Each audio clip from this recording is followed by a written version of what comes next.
Here's a place where all of us can be safe. Our stories of transformation can be safe, and all the things we want to research are safe here. This is Safe Space with Cheyenne. I'm really excited you're here, and I hope you stick around for a while, because I've got a lot to show you before I leave Earth. I love you guys.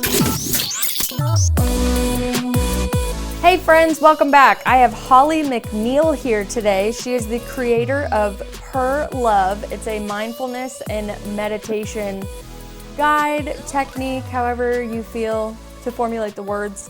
Journey, yes. She's going to come in today and not only talk about how she created this program, but also her backstory. So thank you so much. We're finally together recording this episode. I'm so excited. Yeah, thank you, Cheyenne. And I have to tell you, timing's everything. When we connected, I don't know how long ago it's been now, 2 or 3 months ago, or maybe even longer, right? I was just thinking today that this is the perfect time because these practices continue to evolve and my experiences continue to develop. And I think for your show and the depth of your audience, I think this is the perfect time. So here we are. I believe in every word that you just said because I've had that happen with multiple people where we're like, we're ready to go, and then something happens in either or of our lives. And then finally when we get in, we're like, actually, it feels right now. Like, it's amazing how you don't realize it until you're actually in the moment, and you have a lot of gratitude in retrospect for divine timing. But in the moment, you're like, I want to do it now. I'm ready to speak now. Yeah. Absolutely. The divine timing. I love that, putting it that way for sure. So this is it. This is the divine timing. This is the day. So talk to me about P.E.R.L.O.V.E and really what it is first before we talk about what inspired you to create it.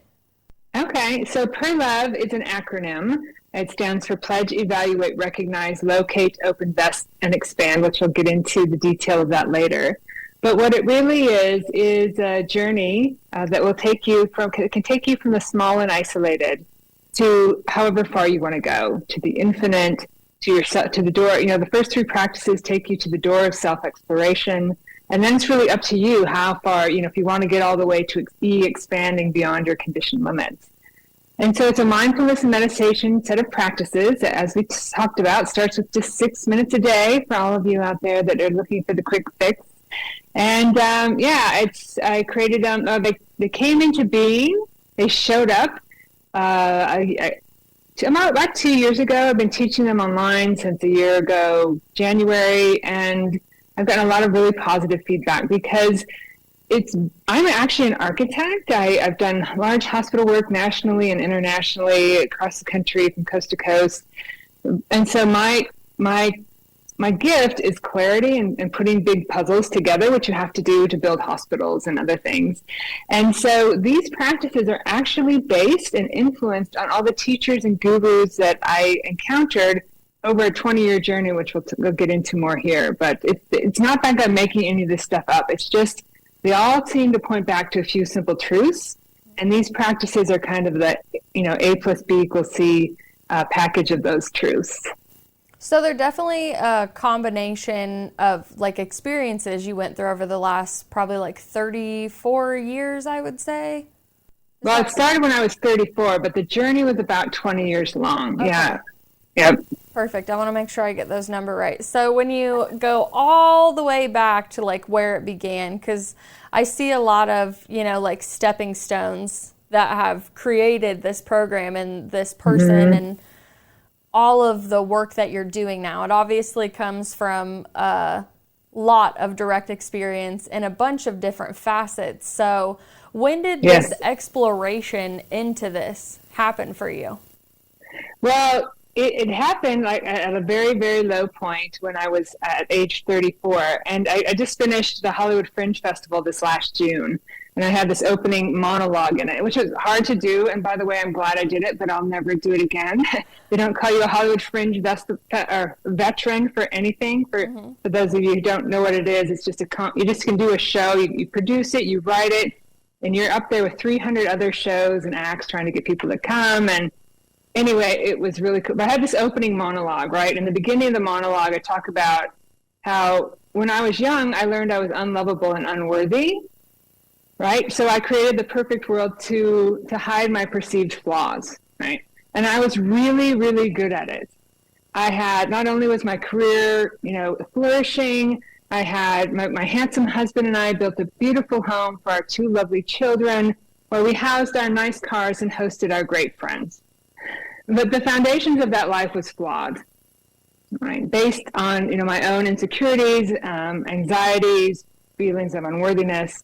And at age 34, that all imploded. Just huge, a lot of things happened, and basically sitting on the toilet in the middle of the night, just bawling my eyes out. I made this vow: life, God, Buddha, the universe, anyone out there listening, please give me another chance and I'll do better. Give me a second chance and I'll change. So Cheyenne, I was given that second chance. With my karmic debt in tow, I went out to make good on that vow. So age 34, yeah, I'm 56 now. So, oh my God, right, you know what? It's right around the time of 9/11, actually. Oh, wow. Mm-hmm. Yep. So, the whole world was in this horrible, horrible place. Yeah. And I was right there along with it. Mm-hmm. Oh my gosh. I mean, I just went back to obviously where I was at 9/11, and I definitely wasn't in anything that you were experiencing. I mean, I was literally in my backyard in a small town doing a candlelight vigil for everybody with our family members, Wow, but I can't beautiful. imagine Yeah. already like going through all of that, and then the collective sadness of the world that we all felt at the same time. I mean, literally like the world was falling on your head is what I see. Yeah, exactly. And I was so lost and so stuck back then, which is who I'm trying to reach these days. I didn't even know what better was. I had no idea what I had just vowed to do. I just knew it had to be better with what I was experiencing, and of course what the world was experiencing back then, with such a low place. Yeah. Absolutely. Yeah. Everybody was frightful. We can definitely all attest to that, especially if you were in New York. I mean, I'm sure they still have support groups over it. I can't even imagine being around any of that. But it's definitely like a moment of clarity in a sad way to be like sitting in your bathroom in the middle of the night, because oddly, like, my bathroom is like my safe space where I know nobody's gonna come in and bug me. So like I've released some stuff in there. So like I feel you when you say like, oh, I'm crying in the bathroom in the middle of the night, and I'm like, please, okay, like I realize I've not necessarily gone the wrong path, because I don't ever want anyone to think like they've gone a wrong path. There really isn't like a right or wrong. It's a part of the journey, and realizing, releasing, awareness, all of that fun stuff. But like I can picture you in that bathroom, and I'm like, I've been in that bathroom. Like I've had these same conversations with the celestial divine connection up above, where I'm like, you hear me, right? Like I didn't mess up so bad that like you can't hear my cries, because I just had an epiphany, and is it too late? Those were always my things. So I'm like, am I too late? Am I too late? Am I too late? Yeah, I was so scared and so lost, and like I said, on the outside it looked like I had it all, but it was the lowest point of my self-absorbed, anxiety-filled, unhappy life. And I got that second chance. It wasn't too late. And you're right. It took me, I guess I needed to get that stuck to want to get to where I am today. And unfortunately for a lot of people, it takes that, right? It takes that rock bottom moment, or that there's got to be something better than this moment. But I made that vow, Cheyenne, and in keeping it wouldn't be easy, right? The first thing, it catapulted me out of a mutually manipulative and controlling marriage and into an 8-year battle for my children. It would take everything I had back then, which wasn't much at all, to prevent my children's permanent alienation from me. My father had been alienated from us as a child, and so that's where I got he doesn't love me anymore, what did I do wrong, my unworthiness. So I knew how important it was to stay in that fight. But towards the end of the battle, my boys came to me and they said, Mom, we're going on vacation with Dad, and we're not coming back. And they're 13 and 15 at this time, and I knew that taking them to court to protect the custody I already had could mean them potentially having to testify against me. And I couldn't do that to them, But something told me I had done enough, and so I took off my armor, I laid down my sword, and I left that battlefield forever. I was temporarily alienated from them for a number of years, actually. But during that same time, and making that vow and keeping it, I tripped upon this amazing path, right? We don't have to know how we're going to get to where we're going to get to. We just have to put that intention out there and believe it to be true and stick with it. They started giving me answers when I needed it, and the right people, situations, and events to help me along my way. Like those 8 years, for example, I needed that. Like every day, trying to be strong in front of the boys and then just crumbling when they were gone, trying to find that strength every day, trying to realize there's more than myself in this world. I mean, I definitely learned the story of other during those 8 years, but I needed those. I mean, of course I hated them being in the middle, but those 8 years changed me, and I don't wish them on anyone, but I don't regret them for myself personally. Well, I mean, I think when you talked about rock bottom, a lot of us are trained rock bottom as like getting into really bad habits and disregarding responsibilities and just like truly falling down like a dark, dark hole, whether it's like a drug addict, whatever you want to talk about. Your rock bottom was being so egotistically successful that it stifled your soul to the point that you literally broke. So right.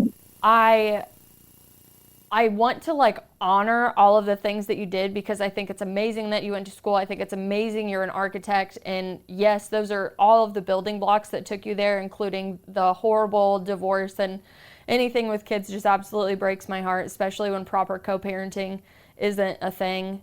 It wasn't like co-parenting wasn't a word when I grew up either. So like my heart always goes out, because I was a kid who didn't have like really good co-parenting. Like, yeah, they could drop the kids off together, but they still like talk shit about each other, like to the kids, and that's kind of like their unhealed stuff. But I recognize that now, and there's a lot of forgiveness. But there was a documentary I saw where this guy, he had kind of like gotten really big in the corporate world, but he had also died inside. He was just an empty shell. So like he cashed out everything and went and started looking for like the meaning of life. So, how we all do, and we're like, well, that guy sitting up in the Himalaya only eating berries, levitating seems pretty peaceful. So like, what is he doing, Because we're so allured with the physical world, especially in America. There's so many distractions that like this is it.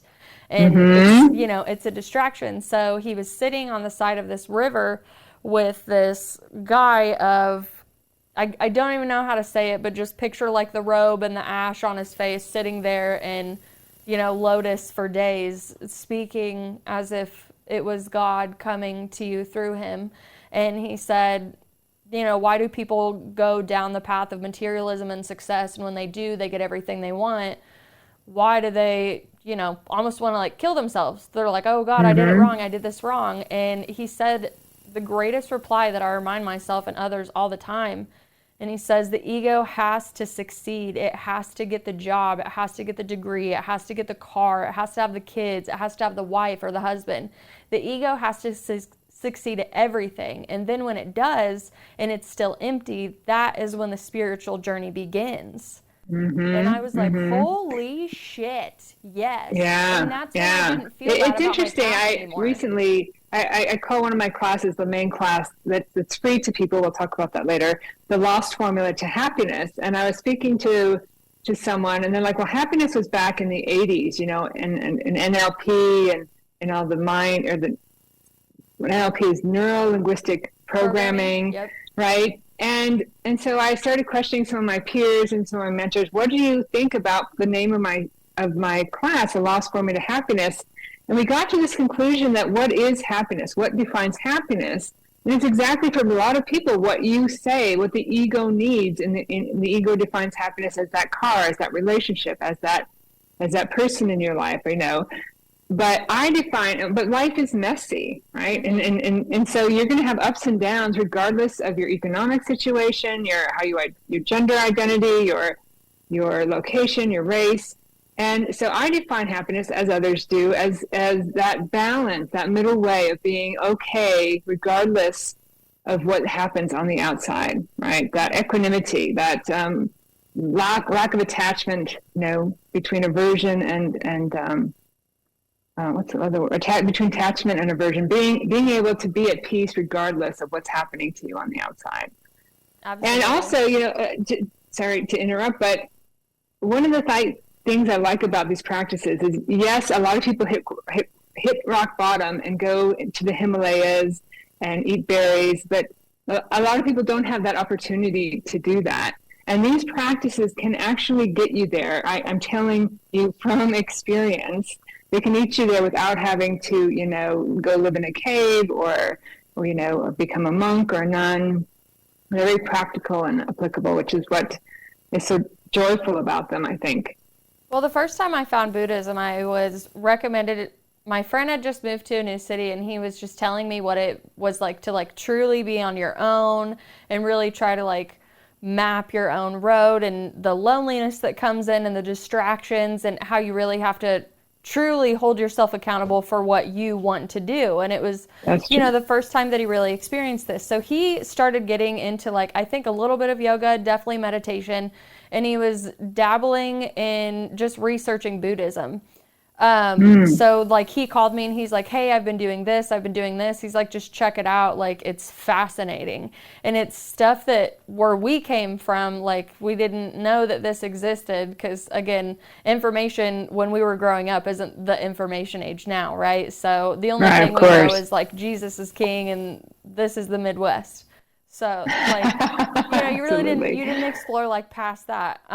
So I remember anything this guy was ever like, hey, go check this out, I trusted him enough to be like, yeah, I'm totally going to go check that out. Whether it works for me or not, I still like, you speak to me, I will listen to you. And as I started reading it felt like familiar and it made sense, and it answered a lot of the questions that a lot of the other religious places I had sat couldn't answer at all. And I remember just being like, I think I'm literally just going to like give up on the whole 3D America aspect and like find a country and just like go live peacefully. I'm not saying like I wanted to be a monk by any means, but I was like, there's something missing here. And I've known it and have been reminded from it like over and over from a really, really young age. So when you came across Buddhism, like, what were your first, like, breadcrumbs from it that you're like, this is transformational, this is revolutionary to my soul? Yeah, actually, like I said, from the very moment I made this vow, the first book I tripped upon was You Stand Up for Your Life by Cheryl Richardson. And in the introductory, it says, be careful what you ask for, because the people, things, and events will show up in your life, and they do, right? And so there's a series, and the practices are a culmination of neuroscience, psychology, spiritualism, and Buddhism. But for me, when I was literally, I kept moving. I'm from the Black Hills of South Dakota. I kept moving to Minneapolis to grow my spirituality and my career. And then I moved to New York. I literally Googled, meditation near me. And this is just how things kept showing up. It's all about mindset. When Buddhism and things show up in your life, that means you're ready for them, right? And so 1 mile away from my office, I went to this class, and it was on, they have general programs, the New Kadampa tradition of Buddhism. And the second class, it was a great class on compassion or giving and taking, I'm not sure. But after the second class, I heard another student walk up to the teacher and say, hey, is there a deeper class that I can take? And she said, you know what?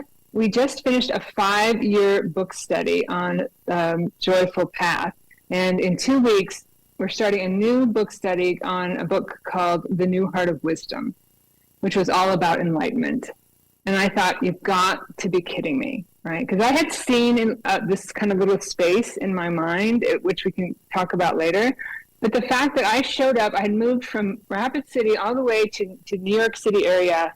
And like within 2 weeks, this 2-year book study, just step by step, moment by moment, into emptiness and awareness and what it all meant was just there for me.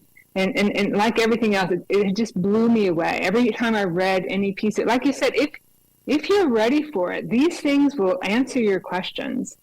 And I find that Buddhism, I practiced Buddhism for 5 years. I lived in a Dharma house. Yeah, age 49, I once again packed up everything I knew, packed up everything I had, left everyone I knew to move across the country and live in a Dharma house in San Francisco. And I lived there for a year. And And ironically, they were on the same book because I was halfway through the book, almost on the same page, which is amazing. Oh, talk But about I learned, synchronicity. the timing of everything, Cheyenne, Yeah. has been amazing. But I think it's that way for everyone if you're looking for it. Mm-hmm. And I love Buddhism and the practices, and it's all right there.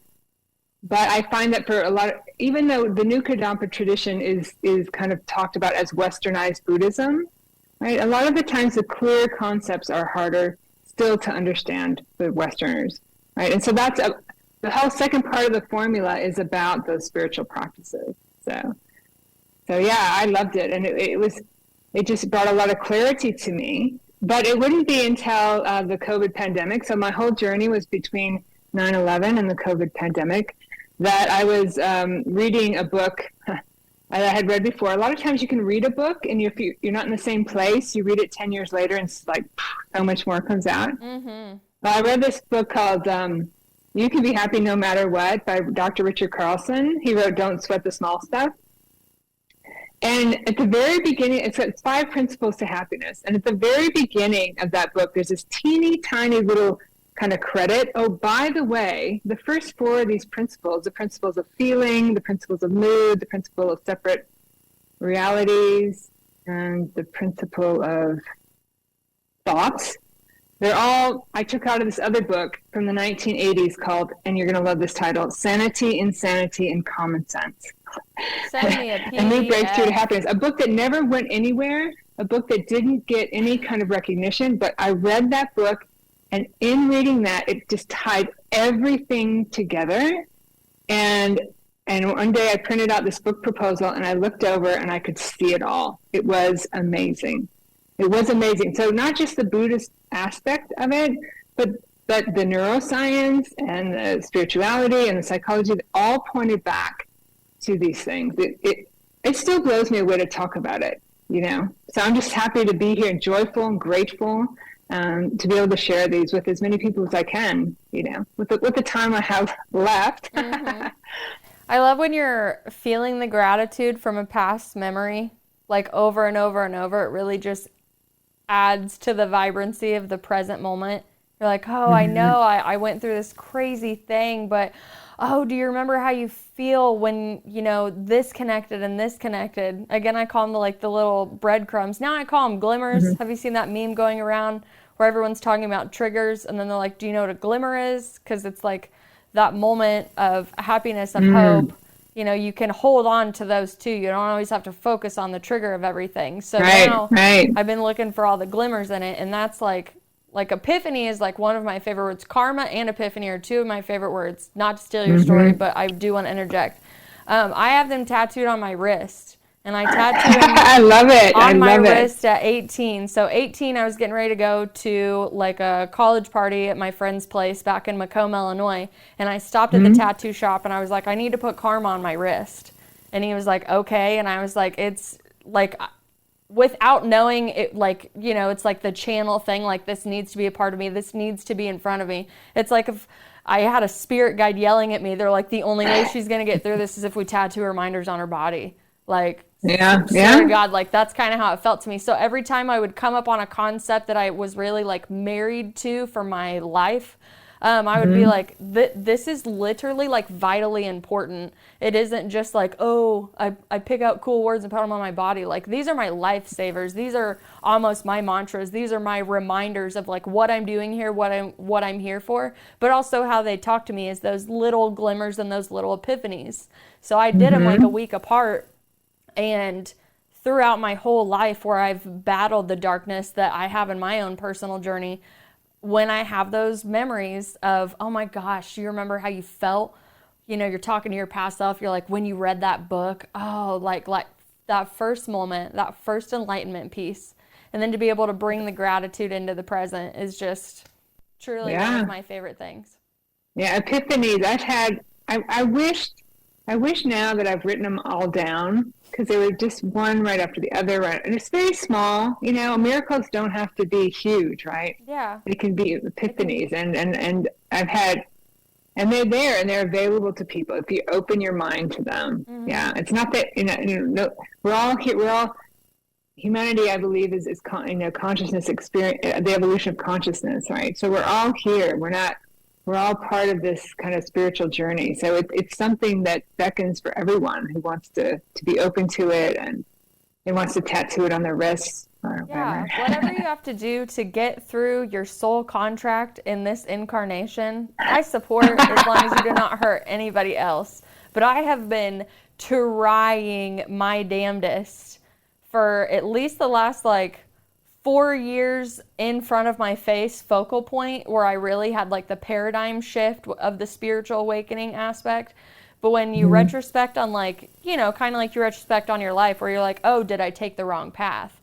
My focus my whole life was not vitality and living forever. I knew from a very young age, it's almost like I was super pissed to be on earth, from a soul level. I was like, you gotta be kidding me, I'm here?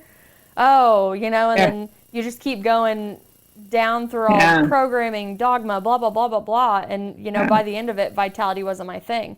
So I'm extremely passionate about finding ways to not only help my mind, but my body last. Because I'm I actually want to live. And I'm still trying to figure out how to explain how riveting and important that is when I talk about it. Because people are like, well, duh, you want to live. And I'm like, no, you don't understand. It was dark for a while. It was pretty dark. And I've pulled myself out of places that I wouldn't even send my worst enemy because I love them too.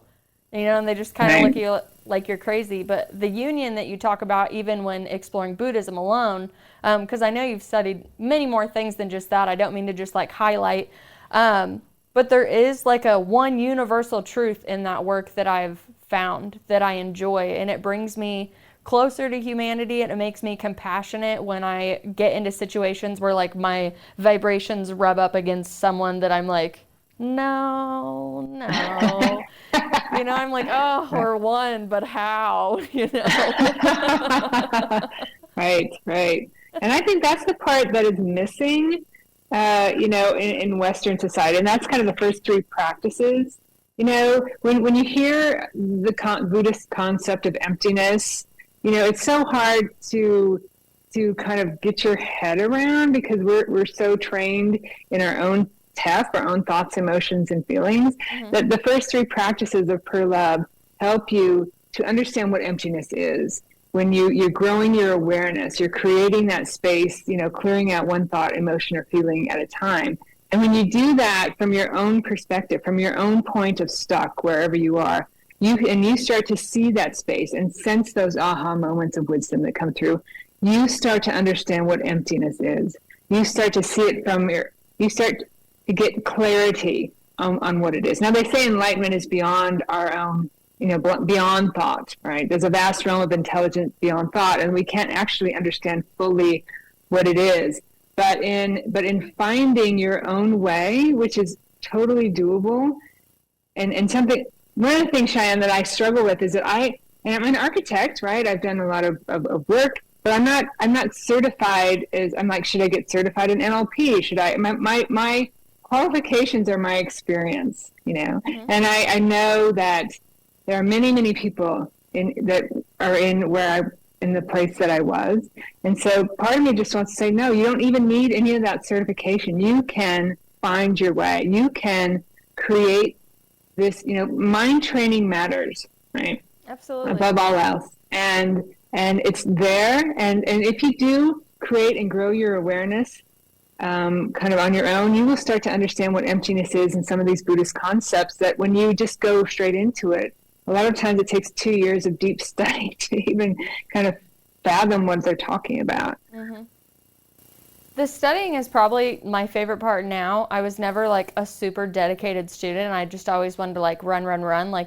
Direct experience is our best teacher. That's what I read in a book, and that's what I remind myself if I'm really good at a new experience or I really hated a new experience. And I repeated a lot when I really hated the experience because I was like, what a freaking waste of time, blah, blah, blah, blah, blah. I only have a certain amount of time on this earth. I can't believe I did this. And then I quit beating myself up about it, and I come back to the same thing you do, where as much as I love to study, as much as I understand from a safety aspect and just knowing your knowledge, certifications, or the proof system that we've still limitedly come up with, like I've met a lot of people with bachelor's degrees that are jackasses. So I say that with a humble heart. So I've been around a bunch of supremely educated people from their certification standpoint, but they still hadn't put anything into action. And then when I meet people in certification programs, they have put so much of the curriculum in action because the curriculum makes you actually experience it instead of just sit there and have someone tell you and you like pass. Right. Like it's definitely a mix of both, but I feel the same way as you, especially if I have to like work with a new person in any capacity and you get with that person that obviously feels safer if they know the practitioner has some sort of certification on the wall. I was like, let's just have a conversation. Like I can tell you the experiences that I've had that have qualified me for this. You know, here's my boundaries. I won't go past here. And hey, just so you know, this is what I'm studying. This is what I plan on studying. Like it's just a very transparency in the experience that I found. But I feel you on my qualification is my experience. Like exactly. When you were talking, I'm like, hey, I'm certified in the P.E.R.L.O.V.E practices. Okay. I mean, and so I guess that's my point. That's why I don't think it's, that I kind of balk against getting that kind of training. It's like, this is something available to everyone, right? To anyone who wants to start this. But one of the biggest things, it takes dedication. You must do it. You must listen to. I tell people, if you only get one thing from a talk you hear from me, is if you want to learn something, if you want to do something, if you want to create it in your life, make it habit, you must do it over and over and over and over and over again. Because basically in mind training, we're taking old patterns that are kind of all stuck together in our neural net, right? And we're trying to unravel those, find that space to create new patterns in our lives. And that takes time because for years we may have been practicing anxiety or depression, making those habits very strong. So yeah, that's my jam, I guess, is that, I've been there, done that, and that it's available to anyone. Anyone had mother. I was a single mother. I was working full time for most of this journey. And so, yeah, a lot of people, I want to make it available for anyone who wants to find their way. It's for the collective. It doesn't matter who, what, where you are. It's for you, your soul, you to dedicate to yourself. I love having options, especially in healing. Some things work better than others, but most of the things I've tried, I really do keep them in my Mary Poppins bag because I love every stinking one that I've ever done. They've really impacted me. And when you talk to me about your past self, I always like to say the lower octave of yourself that you've evolved from, up to here, just to send her some love. I picture so much cortisol being dumped in your system, whether you realized it or not. Like I see a consistent normalcy in the fight or flight being used improperly, just in architecture, in your marriage, in your kids' life, in your daily schedule. So not to mention I see supremely left brain because you're in architecture. So when I see you transitioning into not only opening up the right side of your brain, connecting both of them spiritually and scientifically, do you remember what it felt like to feel calm and peace the first time? Like when you had the realizations of, oh, I've actually been operating in this capacity for so long, and how the hell did I do that for so long? Actually, for me, everything was just so small, just bit by bit by bit by bit, that it there wasn't really like this big. There were some aha moments with the practices, kind of pulling them together, but I was just so hungry for anything that showed up, and so for me it was just it took me 10 years to even realize what I was looking for, and once I did, and you're right about the normalcy, right? It was my architecture can be hugely adversarial. The anxiety, my own self-loathing, and dealing with a bad divorce, totally always. So your thoughts, of course, create chemicals that then send them down to your body. And every cell in your body has receptors, thousands of receptors. And the more chemicals they get for anxiety or self-loathing or whatever, they split, and there's even more. So every cell in my body would scream that. Guilt is a big one for me, right? Yeah. I would wake up in the morning and feel the guilt, and then my brain would look for a reason to feel guilty, right, to validate that pattern.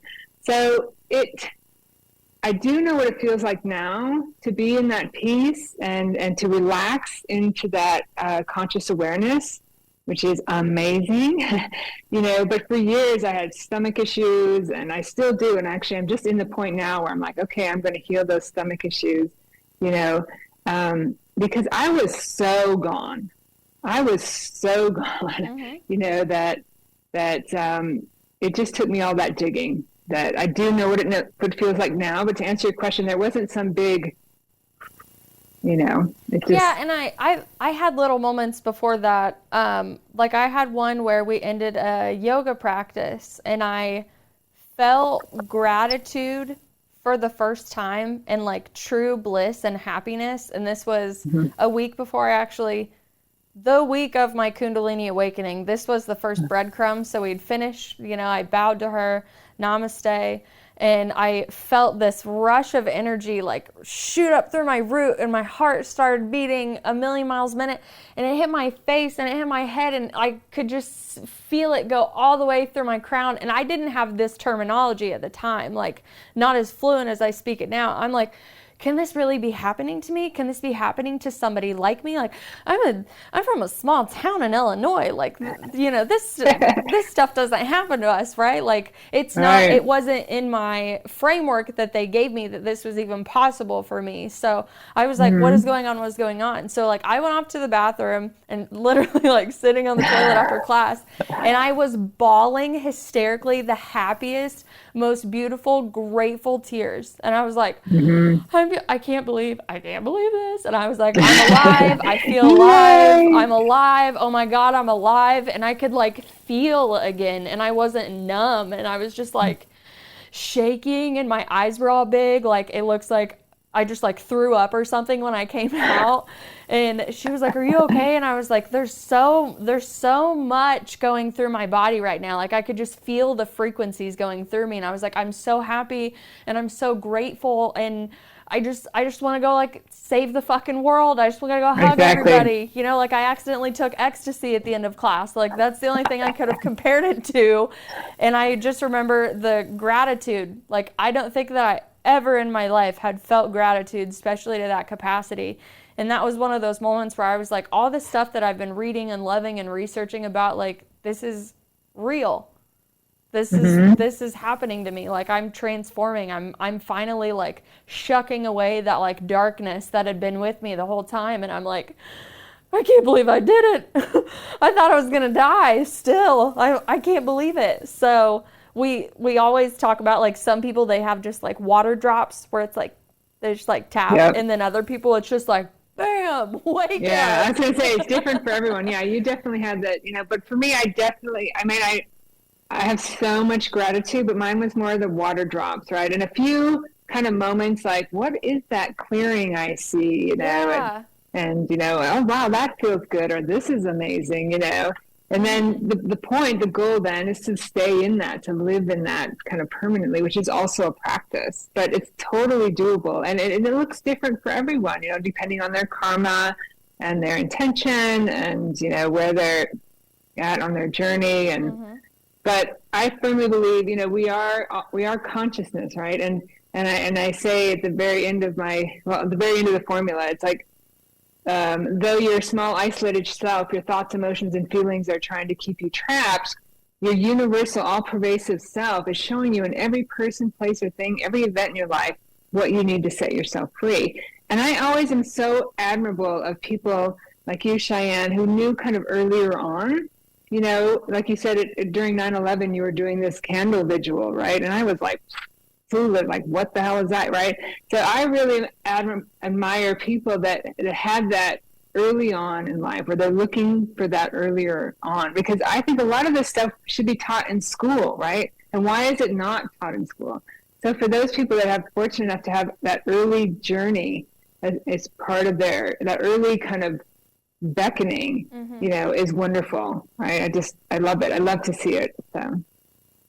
That makes me happy that you pointed that out, because so many stories flash through my mind when people remind me like how far back so many different like taps on the shoulder happened. Mm-hmm. It's just it just feels so homey, and I spend a lot of my incarnation realizing I'm just homesick from God. Like I Mm-hmm. think I really do just want to go home. Like even if like everything was super perfect here, like I just found out I'm not from here and none of us are from here. We're like playing Right. earthlings.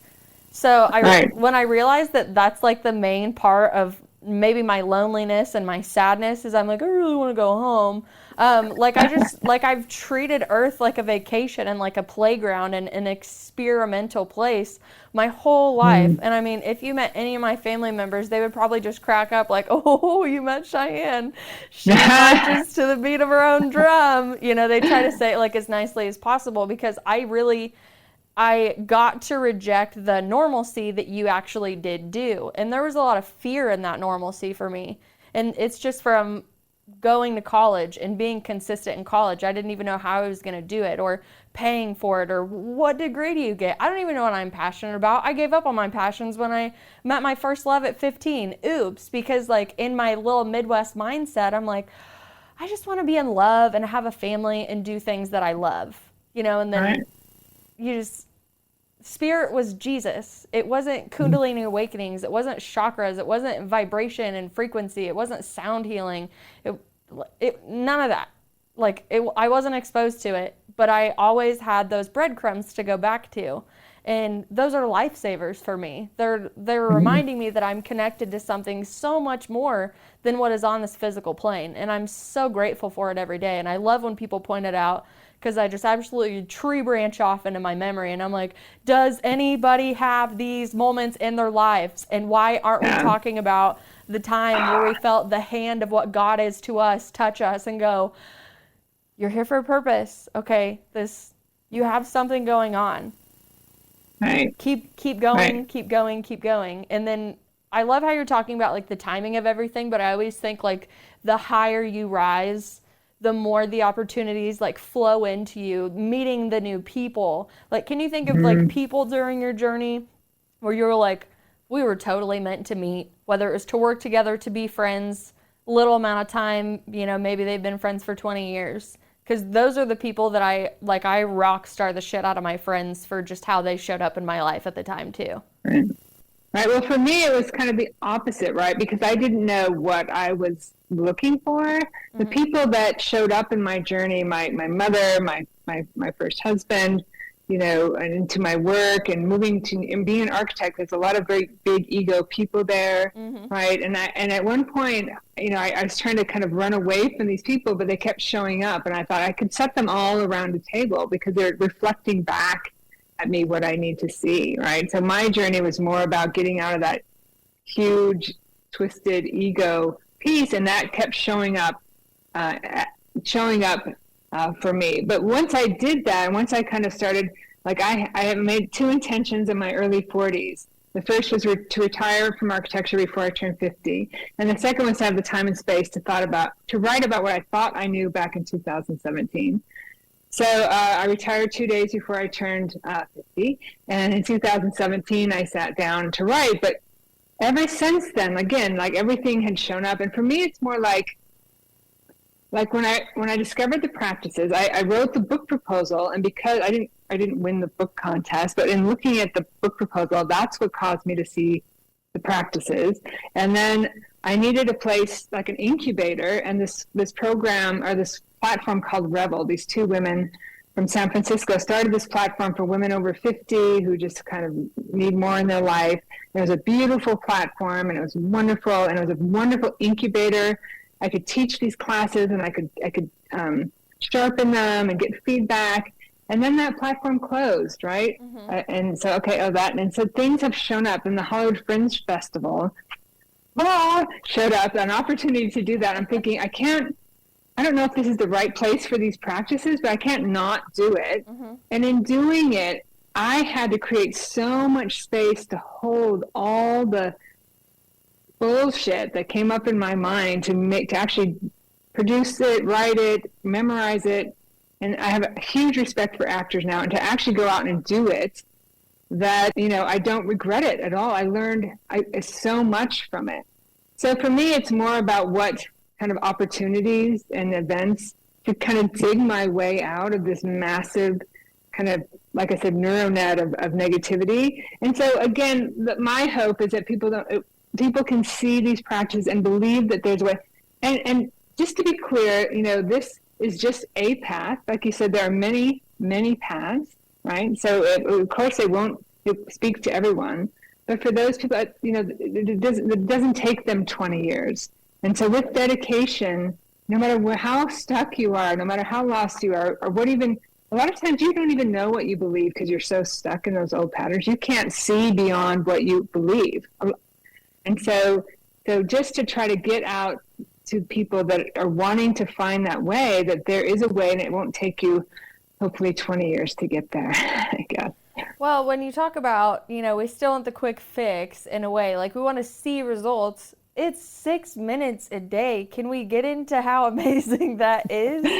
Yeah, that seems to be the big draw for people. So it does start with 1 minute, 6 times a day. And so the first 3 practices, like I said, pledge, evaluate, recognize, are the cerebral part of the formula. And what we're doing, with the pledge, right? Mm-hmm. We're pledging 1 minute, 6 times a day. So just close your eyes and watch your thoughts. You're not judging them. You're not pushing them away. We have 6,000 to 70,000 thoughts a day, right? And so without awareness, we are creating from those thoughts. 80% are repetitive. 80% are negative. 95% repeat, right? So without awareness, we're creating our lives from these thoughts. So what we're doing in pledge in 1 minute, 6 times a day is creating that awareness. And people go like, is that it? Is that all I need? Well, the great thing about a habit is if you do it 1 minute, 6 times a day long enough, it will start to happen automatically, right? You will automatically start to notice the thoughts in your mind, which is key to start this program, because you have to know what's going on in there if you're going to change it. So yeah, if anyone out there, actually anything you want to learn, if you read it 6 times a day, or like there's a couple lines in a book by Jack Kornfield I'm looking at now that I want to know. So I go and I look at them, many times a day. But yeah, 1 minute, 6 times a day is enough. It takes 3 times to even remember something, 8 times to let it sink in, but 21 days to make a habit. So if you do this starting 21, for the next 21 days, you will start to notice. And I teach a form class and people are like, yeah, I noticed that I'm more aware of my thoughts throughout the day. So that's what we're doing. We're pledging that 1 minute, 6 times a day. And if you just start there and then you notice that it'll work, you may want to go further.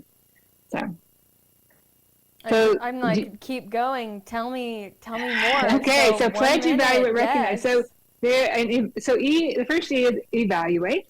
And there's a poem by Robert Blythe, the late activist and writer, called The Long Black Bag We Drag Behind Us. And about 10 years into my journey, a great therapist had given me a CD by John Kabat-Zinn, which even before my Buddhist study, I knew how important it was to listen to things over and over and over. So I listened to it over and over and over, and I memorized it, and I transcribed it, and then I lost it. So, and it was pirated. Sorry, John, so I can't even tell you which one it was. But in it, he gives this beautiful explanation of Robert Blythe's poem about when we're young, how we take parts of us that we feel are not acceptable, and we reject those parts. We stuff them in this bag. Right? Good girls don't do that. Good boys don't behave that way. And so as we continue to grow, we reject these parts of us, and we keep stuffing them in the bag. And then as we grow, although the bag is long and heavy, we forget what we stuffed in there in the first place. Okay. But what I call the happiness thief are thoughts, emotions, and feelings that does not forget. The happiness thief lives in the bag, right? Mm-hmm. So in evaluate, we're going to evaluate what the hell we shoved in the bag, right? We're looking for thoughts, emotions, and feelings that are flying under the radar, yet we're creating from, right? Things that we become unfamiliar with, yet we're attached to. Mm-hmm. Because you can have things that you've completely forgotten about, yet you're attached to them through habit, through this neural net of connection. So in evaluate, it's the hardest part of the formula. You go in layers, right? You just start at the beginning, things you might know for anxiety, negative self-talk. You identify those as targets for change. Right? You can start with some easy ones. Finally, that takes us to recognize. So we've pledged to make a habit of watching our mind. Right? We've evaluated our targets for change. And then we recognize them as they come up in our daily lives. Right? I tell people, like, do me a favor. I want you to think of it as your brain, as your thoughts, like your thoughts, emotions, and feelings highway with all the horns honking and screaming and yelling. You want to be sitting in your easy chair next to the highway watching it all go by. Right? So, and recognize when you see those patterns come up in your daily life, you need to recognize them as separate from yourself, right? As something on that highway. And when you do that, you start to create space between yourself and your thoughts, emotions, and feelings, space in which you can respond to them wisely, right? And in responding to that stuff wisely, without attaching to it, without struggling in it, you start to create more space. And that starts to, nerve cells that no longer fire together, no longer wire together, right? And it starts to create this neural net and space for these aha moments to come through, even moments of peace, okay? Mm-hmm. Now that's it, right? And so that's the practices. You do it over and over and over and over. You go back for the next few layers in your bag. You start to recognize them as separate from you. You create this space. And of course, you need to hear. I have it in a recording in a class if anyone wants to get these practices and the teachers behind them. But in creating that space, you're starting to create that you're growing your awareness, and then that awareness then brings you to the door of love, right? Of the locate, open, vest, and expand. So, any questions on P.E.R.? Should I go into love? Oh, I'm eating this up so hard. Just keep going. We'll recollect it at the end. So these practices they're designed to go. You can go back and forth. I mean, I still go back to evaluate. You're always going back to evaluate, looking what the next layers are in your bag. But eventually, when you start to recognize, you create this space. You locate L, right? You locate the space that remains when the TEF is removed, right? And at first, it might be small, and at first, things are going to show up to you in glimpses, because often the old patterns are going to come back, right? But when you locate the space, you hold it as an object of meditation for as long as you can, and you'll know it because of its authentic silence, because of the wisdom that comes through, because of the clarity, right? You'll feel it. You can feel it's the absence of thought. It's the wisdom that exists beyond thought. And when you hold it as an object of meditation, you might notice that for the first time that it has movements beyond your body and mind, that it's expandable, right?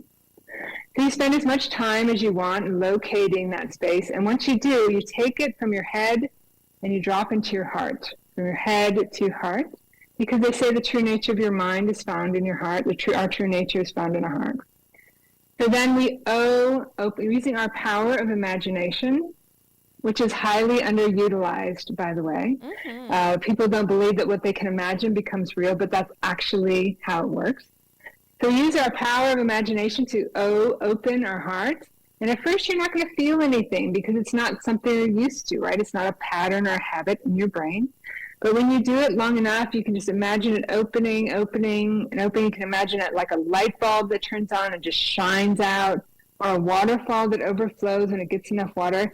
And at some point, you're going to feel it. You're going to feel physical sensations in the body. It can be a cough or choking or not choking, but you actually can feel it. Whenever I open my heart, I literally can feel it, right? And this flow comes out, this amazing flow of energy. They talk about higher and lower vibrations, how you talked about, the higher level consciousnesses, but this flow comes out. That is the flow of life, right? That is the universal flow that we are actually creating from, whether we're aware of it or not, right?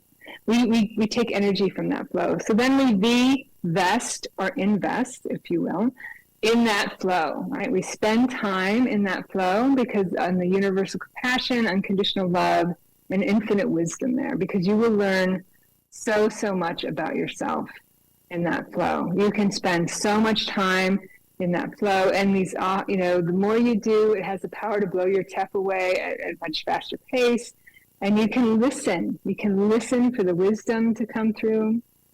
But vest also means to invest in the obstacles that show up in your life, As I said, your small isolated self, your happiness thief, your black bag is trying to spew all of this stuff at you to keep you stuck, to protect its programming. The mind, you will meet with resistance when you come to change the stuff, because the mind is it's got this kind of survival mode to keep its programming in place. So your small kind of isolated self is using all your thoughts, emotions, and feelings to keep you stuck, while your universal, all-pervasive self is showing you in every obstacle in your life what you need to set yourself free, like we talked about. So the universe has your back, people. Pay attention. And then we get to the last E in P.E.R.L.O.V.E, expand, which is expanding beyond your conditioned limits. And for me, not for you, Cheyenne, as you said, but for me, finding happiness maybe a lot more subtle than you expect. When there's a slight shift in perspective and you realize that you and the world around you are one and the same, right? That there's two journeys, they say, to go on. One is till you get this glimpse. One takes almost the entire formula: pledge, evaluate, recognize, locate, open, invest. But at some point along this line, you're going to feel this glimpse of expansiveness, right? Mm-hmm. That you are one with everything. That it is humanity that is the temporary piece here. This is a temporary experience of consciousness, the evolution of consciousness. Right? Underline. Go ahead. What's that? I just said underline that. Like, please, if you're listening, Google it if you don't understand.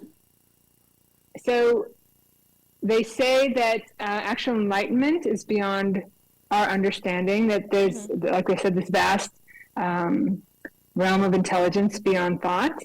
But they do say that when you stop seeking, you have arrived. Right? And with that, is that we've arrived at the end of the formula, which of course that's a very, very quick version of it.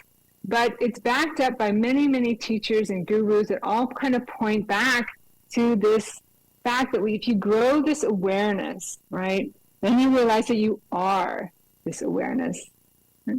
And then you can rest in this awareness, right? You can rest in this awareness and preserve this body and recreate this body and send it new messages to spend the rest of the time that you have in this wonderful experience called life, to try to share this message with others, because you feel, like you said, so grateful. And it is so amazing to like consciousness humanity is consciousness recognizing itself, the ability to talk and communicate and share and evolve, right? Mm-hmm. And so but you find that gratitude and that happiness not in what's happening outside, but what you know, the knowing, they call it, right? You rest in that knowing. And it's a beautiful, wonderful journey that I highly recommend to anyone. Yeah. Your program is amazing. It's amazing. I'm lost for words on it. But for the beginners, the people who I created this show for the people in the future that will wake up and they need a guideline to understand when they start digging into themselves, like that purging and almost like that poison's going to come out of them.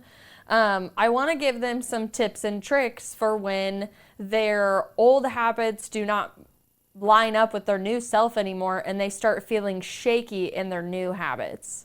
Like I want to give some tips and tricks for the end part of that, when that gunk starts coming out, so you can realize it's a part of it. It happens to everybody, because especially, again, like when you feel happiness and gratitude for the first time, you don't want to feel darkness ever again, even though it's a part of your shadow work. It's a part of that side of you that you still have to work on. It's just the beginning, you know, just to the tip of the iceberg, so to speak. For you, based on your experience, what were some things that you were able to kind of re-center yourself, knowing that you're doing the right thing, even though you're walking through the fire in the time? Well, a couple of times actually, Cheyenne, I did fall off my journey, kind of let it go, and life was right there back, like, okay, you're going to need to, it kind of slaps you, like, and so one of the tips is just to realize that if you want to learn something, the things are going. life is hard. Life will never just always be bliss. You are never going to be in those higher levels of consciousness, right? And so when you're in those lower levels of consciousness, you want to look for that space you created, right? You want to realize that those thoughts, emotions, and feelings are coming up, and like a wave, if you don't attach to them, they have no choice but to dissipate, right? Oh, underline that. It's so impactful the way that you said that. It has no... Right, there's no choice, poetic. right? If you don't It's attach really to a thought, poetic. it goes away, right? But if you, the moment you attach to it, you give it power, right? And so if you find that you're stuck back in it, and you're suffering and you're struggling, that's going to happen. But as soon as you can, right, create that space. I tell you, catch it, right? That in recognize, there's two ways. There's the direct way and the indirect way to recognize, right?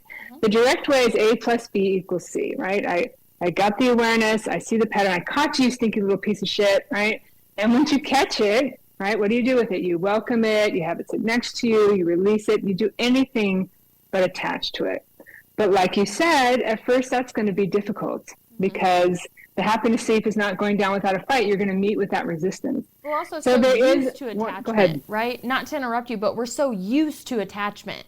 That's the other thing. Right. I wanted to interject, observe, don't attach. Like when I found my awareness, now I had to train myself because you're so used to being like the hero and taking care of everybody and doing everything. You're like, whoa, whoa, whoa, whoa, whoa, whoa.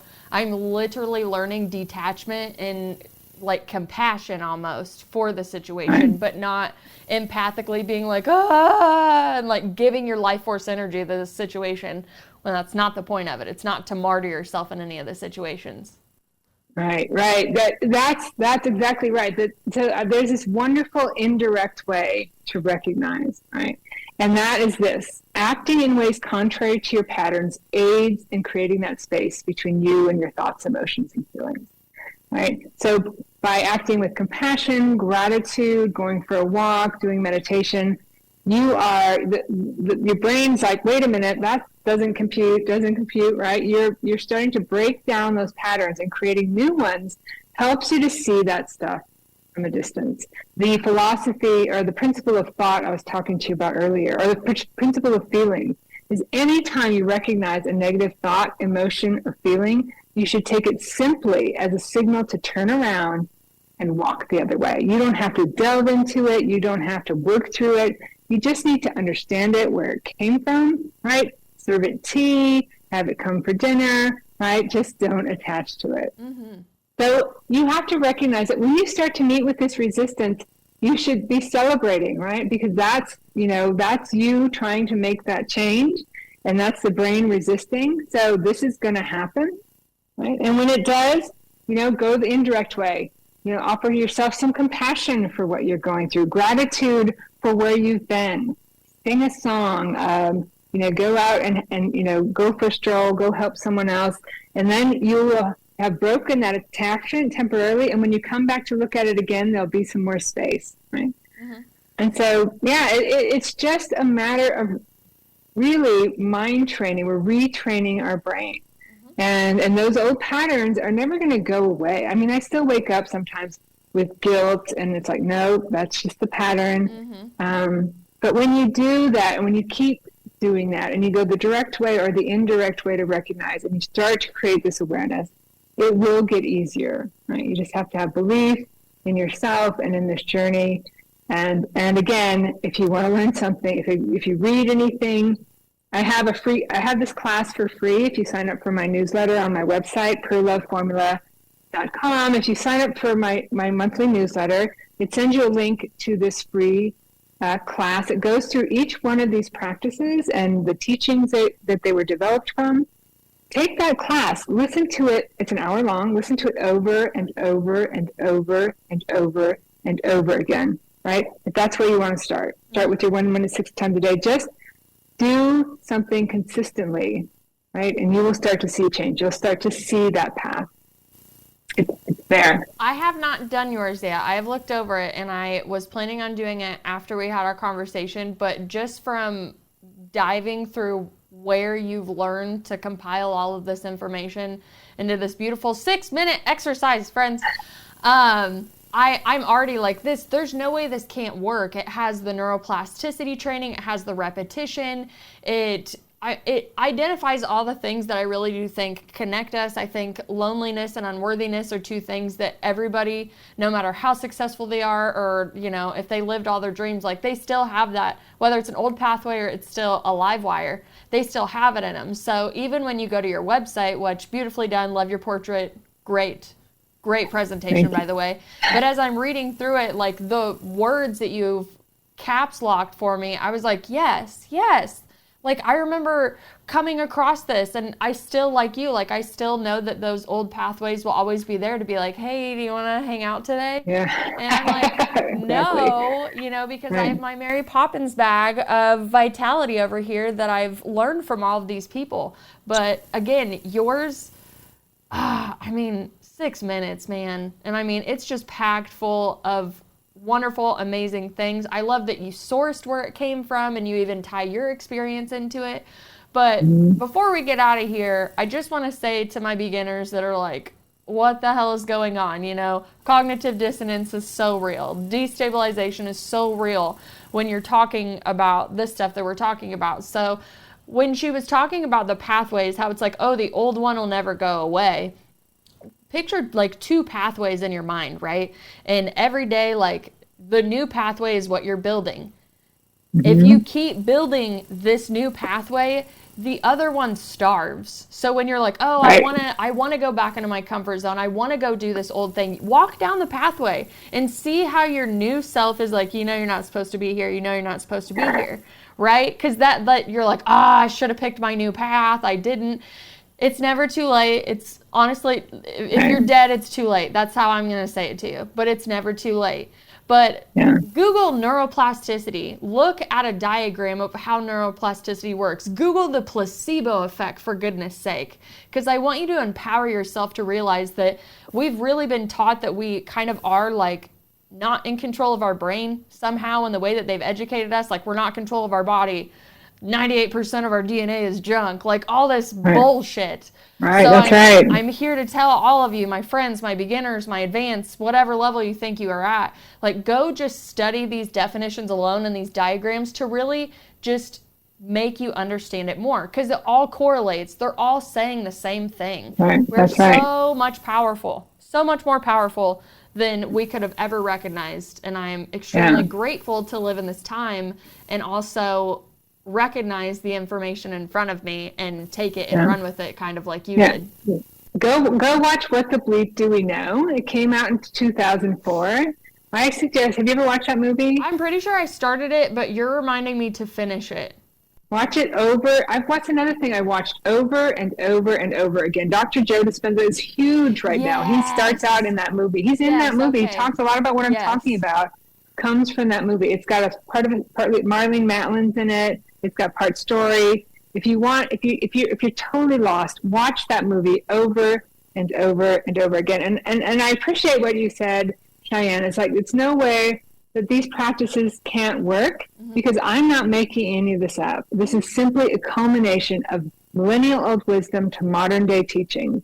Yeah. And and we have a forum for people that want to deep dive into it. You can get the class for free, listen to it over and over again, or just listen to this podcast, right? Or this show over and over and over again. You will start to create those new. And I love the way you described it, because I used to call them cow paths. Like if you're from the Midwest, if the cows always go down one place, or all the grass is gone, right? I know exactly. But if the cows start going another way, then the grass starts growing back up again. That path isn't as strong anymore, right? I also talk about it as you have to think of your brain as an ocean liner that you've been setting in one direction, and you're wanting to make it go this way. It takes time and energy to move an ocean liner to go in a different direction. Absolutely. But you can do it. Everyone can do it. And it's not hard or complicated. All it takes is your attention. Absolutely. So thank you. Yeah, thank you so much for having me today. Oh, thank you for coming on. I've been so excited, and I'm so glad we're here. I can't believe it's over, but I appreciate you and your time, and I really hope I look as good as you at your age, because you are extremely beautiful and vital for your age, and I know it's because of the hard work that you've done for yourself. So oh, you're going to make me cry. Thank you. If someone hasn't told you that today, I'm so sorry, because it's truly an inspiration to someone like me that's like, I just want to be vital. I'm not worried about the, oh my gosh, I have to look good. I just want to be healthy. I want my skin to be healthy. I want my body to be healthy. I want my soul to be healthy, my life to be healthy. So, well, thank you so much. like, You're very kind, I'm Cheyenne. looking forward, send the elevator back down, because you made it, girl. You did it. Oh, thank you. I appreciate it. Woo! And hey, Yay. You're welcome here anytime. This is your safe space just as much as is mine. So anytime you want to come back on, tell us about any of your experiences. If you have a new program, whatever, you just hit me up and we'll hit record again anytime. Absolutely. Thank you so much. And thank you for what I'm amazed at what you're doing and how far you've come at such a young age, which I love that. So keep going. Thank you. I'm 18 at heart, I swear. I'm like, woo, we're going out in the world. All right. Well, hey guys, if you want to find Holly McNeill and her P.E.R.L.O.V.E, you can scroll down like you always know how to do. Go past that description, read it later, and I have all of her links there for you. Don't forget to check out all the links I have, Facebook, Instagram, TikTok. You can find us all over the social media. So before we get out of here, I have Nightcap for you again, because I can't quit showcasing these guys for you. Like, I love these guys so much. They're just gonna be so big. I already know it. I brought you Cheap Thrills today.